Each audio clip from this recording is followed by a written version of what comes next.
The CEO of Pepsi, meanwhile, they had earnings this morning. He was on our air and addressed what it would take to get Pepsi to swap out of corn syrup. And here's what he told Squawk on the Street.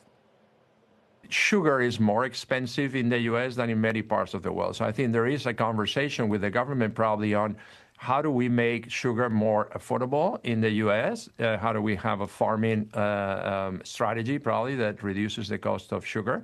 And that will facilitate a lot of the transition for us, for the whole industry. If anyone can get to the bottom of this, it's Peter Galbo, the senior food and beverage analyst at BofA. Peter, this is heyday. I mean, and we could talk cattle. There's so many more product categories we could talk about, but let's just talk about this possible swap. How likely do you think it is that the major beverage makers start switching a substantial amount of their business over to, I guess, real cane sugar? Yeah. Hey, Kelly, nice to be speaking with you again. Look, we ran the numbers on this for Coke, and again, the president's affinity for Coca-Cola in particular is very well documented. So I do believe there's a bit of a personal love for that on his side, although it does seem to be that Diet Coke is preferred based on what we've read. Look, we're talking about something that is less than 5% of total global Coca-Cola volumes are serviced through the Coke Red can in a full sugar platform. That does not include things like Diet Coke. It does not include things like Coke Zero Sugar.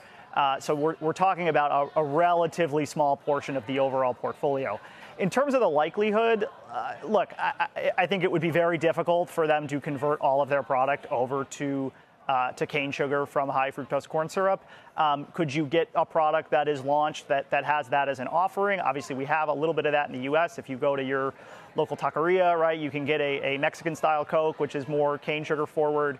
But in terms of a more wholesale change, that's probably not what we see on the radar. Is it true that actual sugar, I don't know, do I use the phrase American sugar? I don't know if it matters if it's American, but just sugar, period. Is that much more expensive than high fructose corn syrup? Well, remember, too, Kelly, a lot of cane sugar gets imported from places like Brazil. We don't grow, cane sugar in many parts of the U.S., some parts of Louisiana, parts of Florida. So it's not a product that we grow a ton of here.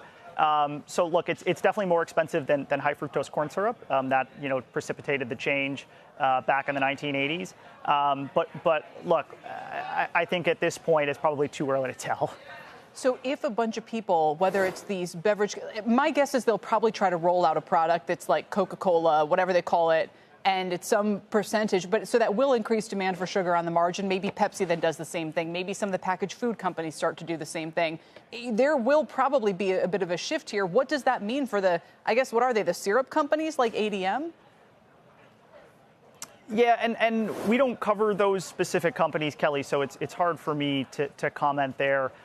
Look, I think that you heard from Ramon today as it relates to Pepsi and what he said on the earnings call as well is, hey, we'll skate to where the puck is going. If consumers come to us and tell us that they want a, cane sugar-based soda, then we'll move in that direction.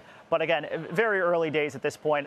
Again, I think it does go back to the president has a strong affinity for Coca-Cola products. We see it a lot of places, and that's probably more the driver. I love the Mexican Coke. I think we're going to see more of it, maybe under a different name. Peter, thanks.